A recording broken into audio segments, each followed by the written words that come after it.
everyone, Captain V from All Pro. We're talking reels today, just the basics to give everyone a basic understanding what reel you need when you're starting into the sport of fishing and you're getting into it.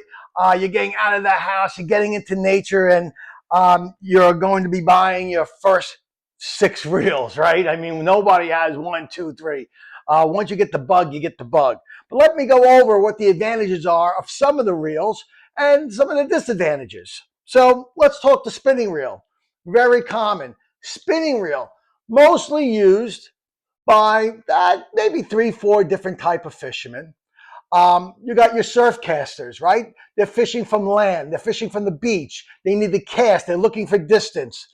Many, if not most, if not all, are using a spinning reel, at least here in the Northeast.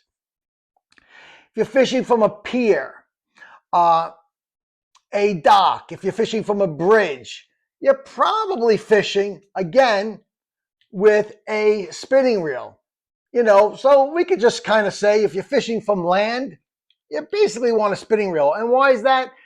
You could place the baits better, you could cast better. Now, it does take a little time to learn how to cast a spinning reel, but that learning curve is usually shorter than you trying to cast a bait casting reel or a conventional reel. The positives about the spinning reel. You're going to find that a lot of people who fish for tog use a spinning reel. And why is that? They're on a boat. Well, the reason for that is because line comes off of a spinning reel faster. There's less drag. So they could work lighter jigs deeper, especially with the braid that's out there today, the 8-strand braid and so forth. So they will use a spinning reel specifically for getting that line off the reel. The other great thing about a spinning reel is that you don't get a bunch of knots. You don't get a bunch of bird's nests with a spinning reel. It's basically, once you know how to hold the line with your finger and cast, that's it. It's mostly brainless at that point. You're casting, you're reeling, or you're opening, you're dropping, and you're jigging. So, seems like a great reel, right?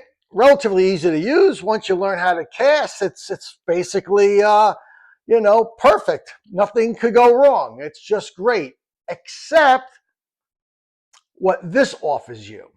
So the spinning reel is mostly used casting over your shoulder, and it allows you to cast for distance. So you're using plugs for, let's say, striped bass or blues, or you're throwing a bait to a cobia or something like that.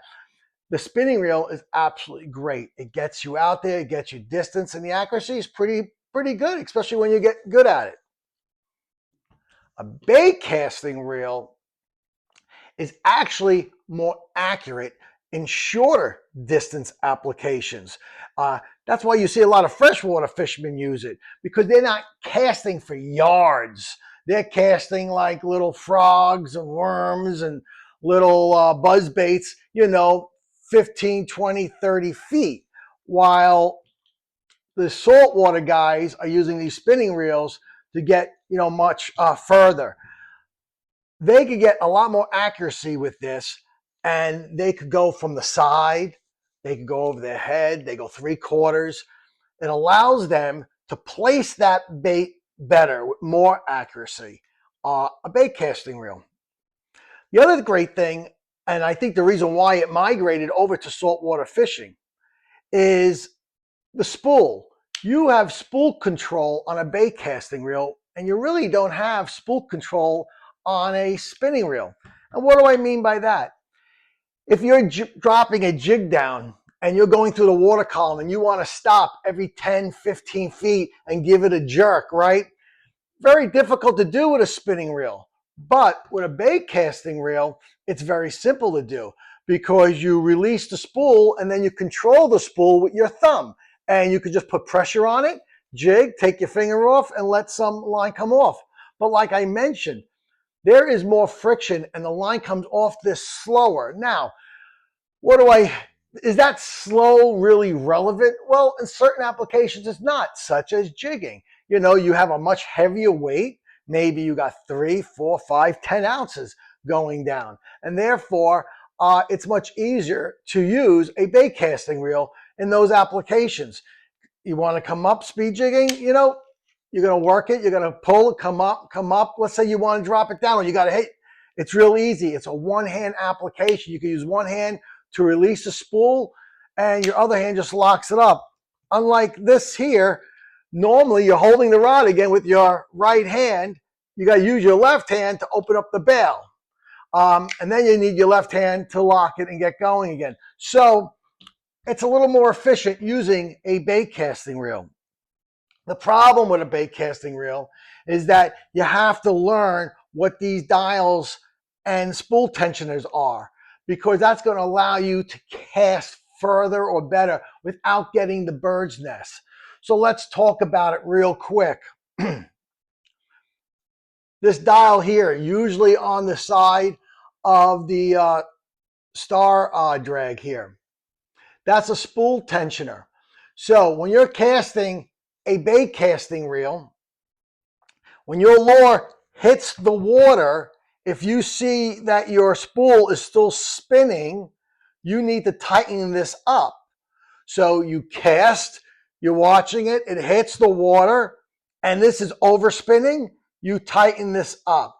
A good trick is this. Before you even cast, you just free spool it and see how your lure drops. If your lure drops at an even pace going down and hits the floor without the spool overspinning, you're set. If you drop your lure down and it hits the floor and you see that your spool is overspinning, you want to tighten it right there. You want to tighten it, drop it again, and make sure that it goes down. Now, you don't want to go down like a slow hospital elevator, okay? Because then you're not going to be able to cast it. You've got too much tension on that, okay? So you want to get it to the point, you want to fine tune it where it drops from the tip of your pole, hits the ground, and it doesn't overspool on you. At that point, you're ready to cast, and you should avoid most of those bird's nests. Well, what happens in those situations when you're casting and you notice that when your lure is up in the air, you're overspooling, that it's just flying too fast, and sometimes you get like a knot and it gets stuck up in the air and comes straight down, right? Like a diving bird. Well, that's what the magnetic braking system is for.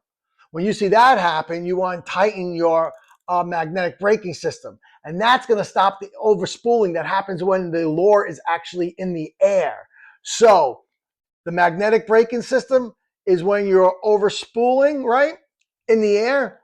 And your spool tensioner is when your lure hits the water and it's overspinning. That's how you're going to make those adjustments. Once you make those adjustments, then you're going to learn to cast a bait caster much better.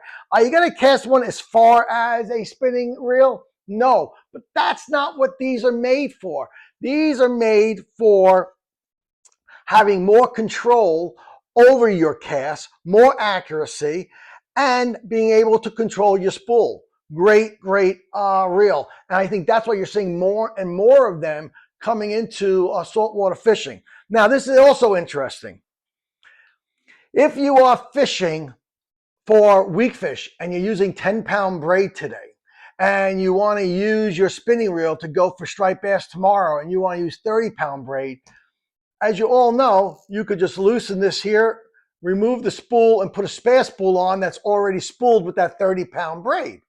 Great. One reel, one rod, 2 applications.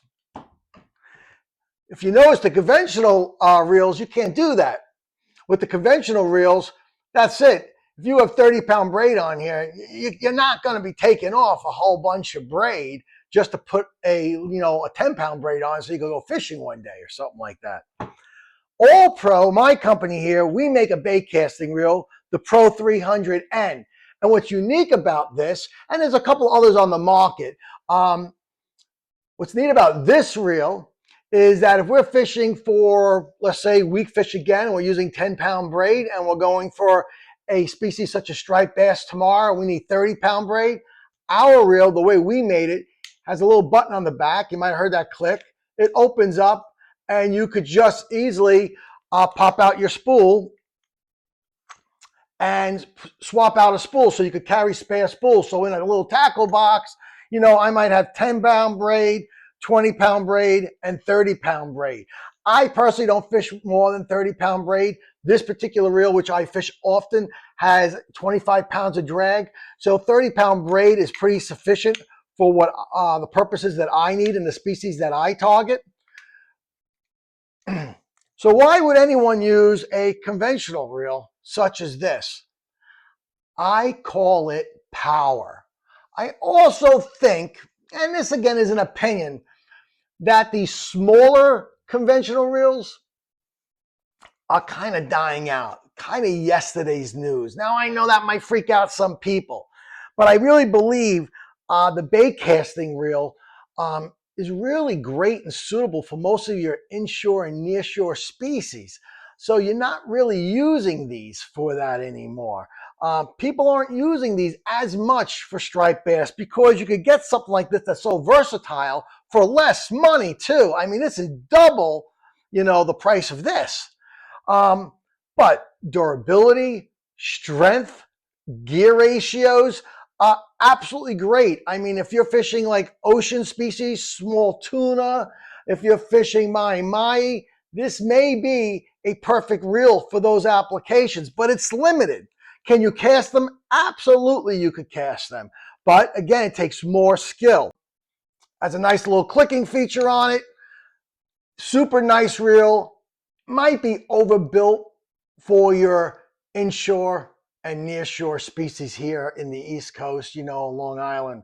I would probably utilize a bait casting or a spinning reel.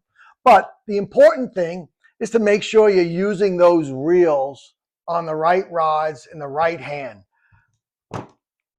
Here is just an absolute beast of a reel. And this is a Daiwa BG 18,000. This has 49 pounds of drag on it. It is made basically for popping and jigging, for tuna, yellowfin, and bluefin. And it's amazing on how well these perform. So you have your spinning reels for your inshore and nearshore. Great applications, great for land use, good for boat use too with certain species. So we went over several different reels, several different methods, why they exist, how they exist, what are some of the benefits, what are some of the negative aspects of these reels, how to use them. I'm hoping that you took something away. This is Captain V. Let's get fishing.